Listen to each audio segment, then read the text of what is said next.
కోరుతున్నాం.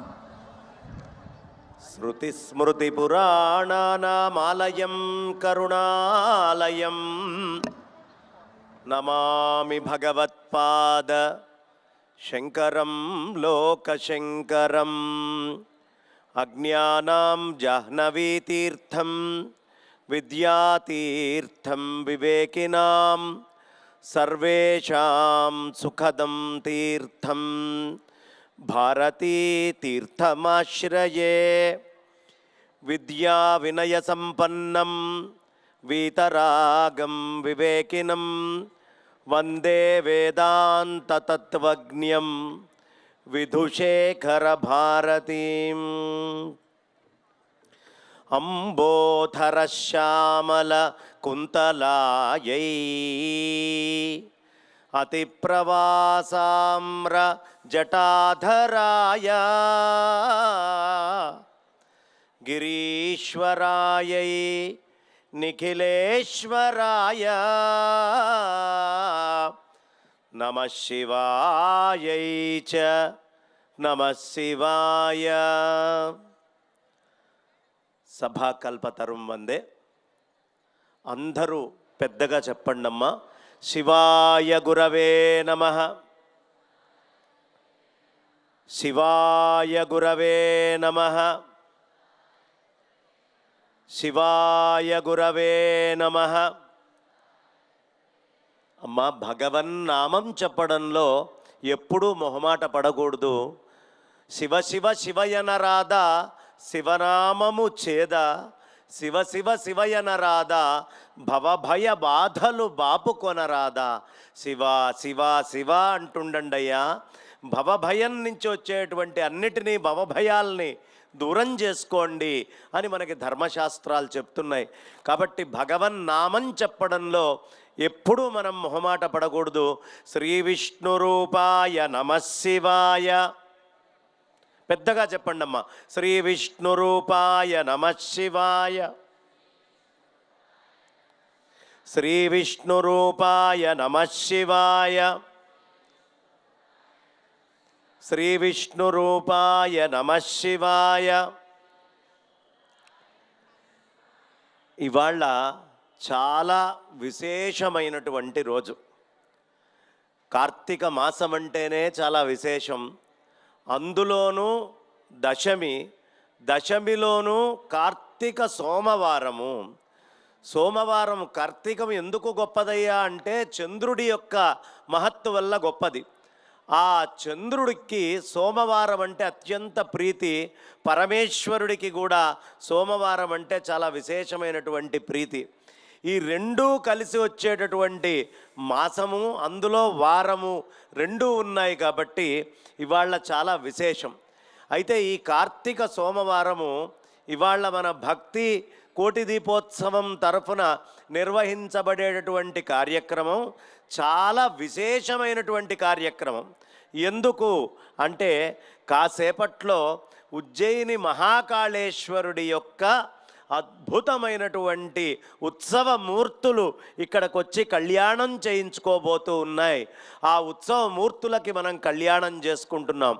ఏమిటండి ఉజ్జయినిలో ఉండేటటువంటి ఆ మూర్తులకి కళ్యాణం చేసుకుంటే, ఆయన్ని తలుచుకుంటే అంటే ఇవాళ ఉజ్జయిని ఎక్కడో లేదు, హైదరాబాదులో మన ఎన్టీఆర్ స్టేడియంలో మన భక్తి కోటి దీపోత్సవ వేదికయే ఉజ్జయిని. పరమేశ్వరుడు ఎంచుకొని ఈ ప్రదేశానికి ఇవాళ వస్తూ ఉన్నాడు.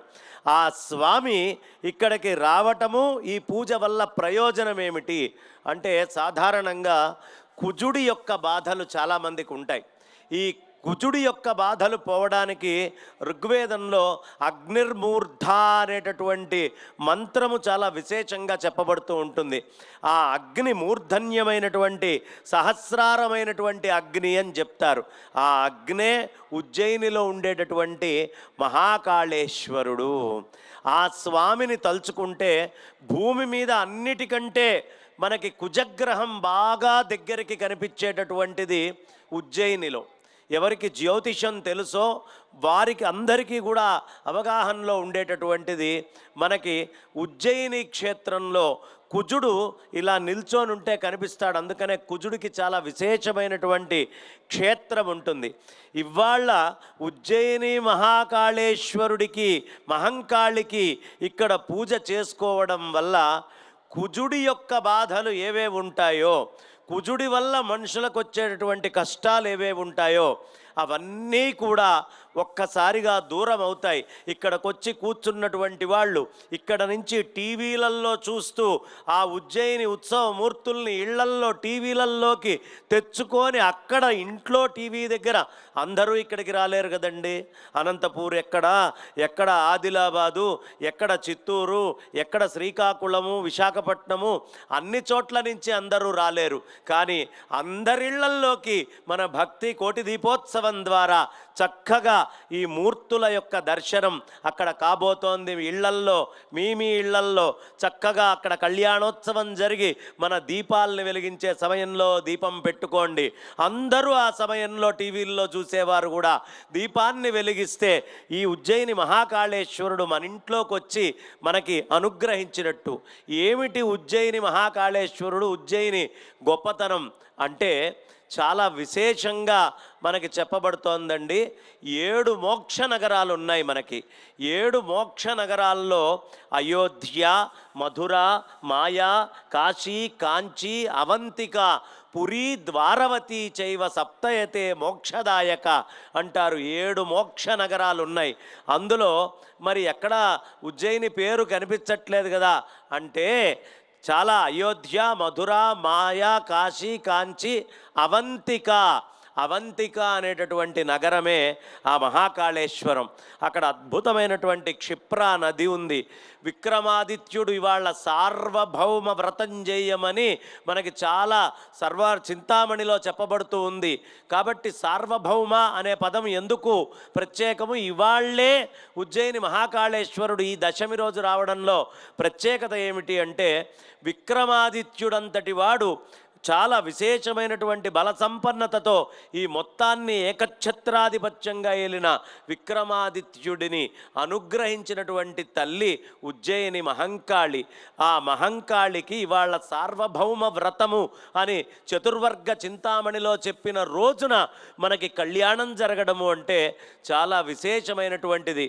ఇవాళ రాజకీయాల్లో ఉండేవాళ్ళు ఇలాంటి వాళ్ళు ఎవరైనా ఉంటే వాళ్ళు గనక ఇవాల్టి రోజున ఈ ఉజ్జయిని మహాకాళేశ్వరుడి యొక్క కళ్యాణము ఉత్సవము గనక దర్శిస్తే ఎట్టి పరిస్థితుల్లో అన్ని విధాలైనటువంటి విజయాలు వారికి విక్రమాదిత్యుడికి చేకూరినట్టు చేకూరుతాయి.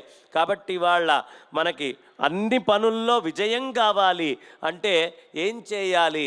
ఇవాళ ఇక్కడ ఈ వేదిక నుంచి జరుగుతున్నటువంటి మహాకాళేశ్వరుడు, మహంకాళి అమ్మవార్ల యొక్క కళ్యాణాన్ని చూసినంత మాత్రానే అన్ని పనుల్లో విజయము చేకూరుతుంది. అంతేనా అంటే అక్కడ మహాకాళేశ్వరుడు కాలానికి గుర్తండి. ఆయన జనాల్ని మోహించి ఇలా లోపలికి గుంజుకుంటాడు. ఆ మహాకాళేశ్వరుడి యొక్క కళ్యాణ దర్శనం అయిన తర్వాత శ్రద్ధాభక్తులతోటి దీపాన్ని ఎవరు వెలిగిస్తారో, ఎవరెవరు దీప ప్రజ్వలనం చేస్తారో, నేను చెప్తున్నవన్నీ శాస్త్రములో ఉన్న వచనాలండి. ఇది గనక ఈ దీప ప్రజ్వలనం గనక మనం చేసినట్లయితే ఎవరెవరు కాలాన్ని ఎదురీదుతున్నారో, ఎవరికి కాలం కలిసి రావట్లేదో, ఎవరికి కష్టాలు బాగా ఉన్నాయో వాళ్ళందరూ కూడా ఈ కేవల ఇక్కడ జరిగేటటువంటి ఈ జ్యోతి ప్రజ్వలనం వల్ల ఇవాళ గుళ్ళల్లో ఇళ్లల్లో ఎక్కడ దీపాలను వెలిగిస్తారో ఆ అన్ని చోట్ల కూడా సమస్తమైనటువంటి విజయాల్ని పొందుతారు. చాలా విశేషమైనటువంటి రోజు ఈరోజు. ఇవాళ ఇక్కడ ఉన్న అందరూ కూడా ఎన్నో కోట్ల జన్మలు పుణ్యం చేసుకుంటే తప్ప ఇక్కడికి రాలేదు. కాబట్టి ఇంతటి మహత్తరమైనటువంటి దివ్యమైన భవ్యమైన అవకాశాన్ని మనందరికీ చక్కగా కలిగించినటువంటి వారు శ్రీమాన్ నరేంద్ర చౌదరి గారు దంపతులు. గట్టిగా ఒకసారి కరతాళ ధ్వనులతో మన ఆనందాన్ని వారికి తెలియపరుద్దాం. గట్టిగా అమ్మ, గట్టిగా చప్పట్లు కొడితే ఓ ప్రయోజనం ఉంది. మన పక్కన ఎవరైనా నిద్రపోతే లేస్తారు గట్టిగా. ఇంకొక ప్రయోజనం ఉంది. అదేమిటయ్యా అంటే ఎన్నో జన్మల నుండి మనం తమస్సు, అజ్ఞానము అనే అంధకారంలో ఈ జీవుడు ఉన్నాడు. ఈ జీవుడు అలా ఉండబట్టే ఇన్నిన్ని జన్మలెత్తి పునరపి జననం పునరపి మరణం పునరపి జననీ జఠరే శయనం అని మళ్ళీ జన్మలెత్తుతూ మనం ఇబ్బందులు పడుతున్నాం.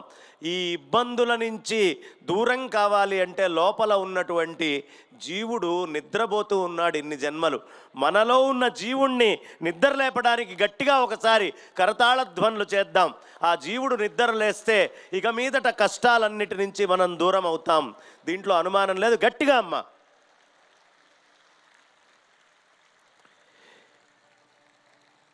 మహాకాళేశ్వరుడు ఒకప్పుడు మొత్తము ప్రపంచమంతా కూడా కాలం ఎక్కడి నుంచి తీసుకుండేది అంటే కాలమంతా మన ఉజ్జయిని నుంచే కాలాన్ని కొలుచుకుంటూ ఉండేవాళ్ళు. బ్రిటిష్ వాళ్ళు ఎందుకు తీసుకెళ్లారో తెలియదు. ఆ భూమి యొక్క రేఖాంశము ఏదైతే ఉంటుందో ఆ ప్రదేశం ఉజ్జయిని, అక్కడి నుంచి కొలుచుకుండేటటువంటి కాలాన్ని గ్రీన్విచ్ మీన్ టైం అని వేరే చోటికి మార్చారు. ఎందుకు మార్చారో తెలియదు. కానీ 20వ శతాబ్దం దాకా కూడా ఈ ప్రపంచమంతా కాలాన్ని ఉజ్జయిని నుంచే కొలుచుకుండేవాళ్ళు. ఆ ఉజ్జయిని మహాకాళేశ్వరుడి యొక్క ప్రత్యేకత ఏమిటి అంటే భస్మహారతి అని చేస్తారండి. ఉదయాన్నే తెల్లవారుజామున్నే సూర్యుడు రాకముందే 3:30 ప్రాంతములో ఆ స్వామివారికి పక్కనే ఉండేటటువంటి ఆ శ్మశాన వాటిక నుంచి చితాభస్మో లేపో అని చెప్తారు కదా, అప్పుడే కాలుతున్నటువంటి ఆ చితాభస్మాన్ని అరే మరణించిన తర్వాత నిన్ను బంధువులు ఇంటి వాళ్ళు అయిన వాళ్ళు అందరూ వదిలిపెడతారు, అందరూ వదిలిపెట్టినా నేను వదిలిపెట్టను అని తీసుకొని వచ్చి ఆ చితాభస్మముతోటి స్వామికి అభిషేకం చేస్తారు. అలాంటి చక్కటి చితాభస్మో లేపో అభిషేకం చేసేటటువంటి ఆ స్వామి, అందరినీ సమ్మోహనం చేసే స్వామి ఇక్కడికి రాబోతున్నారు. త్రిదళం త్రిగుణాకారం త్రినేత్రం చ త్రియాయుధం త్రిజన్మ పాప సంహారం ఏకబిల్వం శివార్పణమని కోటి బిల్వార్చన చూస్తూ ఈ కోటి దీపాలని అలంకరించుకునేటువంటి పండగలో మనమందరం భాగస్వాములం అవుదామని చెప్తూ ఒకసారి పెద్దగా చెప్పండి, ఓం నమః శివాయ, ఓం నమః శివాయ, ఓం నమః శివాయ. స్వస్తి స్వస్తి ప్రజాభ్య పరిపాలయంతాం న్యాయ్యేన మార్గేణ. శాస్త్రపరంగా దీపారాధన విధానాన్ని, మహాకాళేశ్వర వైభవాన్ని తమ ప్రవచనామృతం ద్వారా మనకు అందించినటువంటి ప్రముఖ ఆధ్యాత్మికవేత్త శ్రీ పసర్లపాటి బంగారశేమ గారికి మీ అందరి కరతాళ ధ్వనుల మధ్య ధన్యవాదాలు తెలియజేసుకుంటున్నాం. మహాకాళ మహారుద్ర మహాకాళ నమోస్తుతే, మహాకాళ మహాజ్ఞాన మహాకాళ తమోపహం, మహాకాళ మహాకాళ మహాకాళ నమోస్తుతే. మనం ఇప్పటి వరకు కూడా ఉజ్జయిని క్షేత్ర అధిదేవత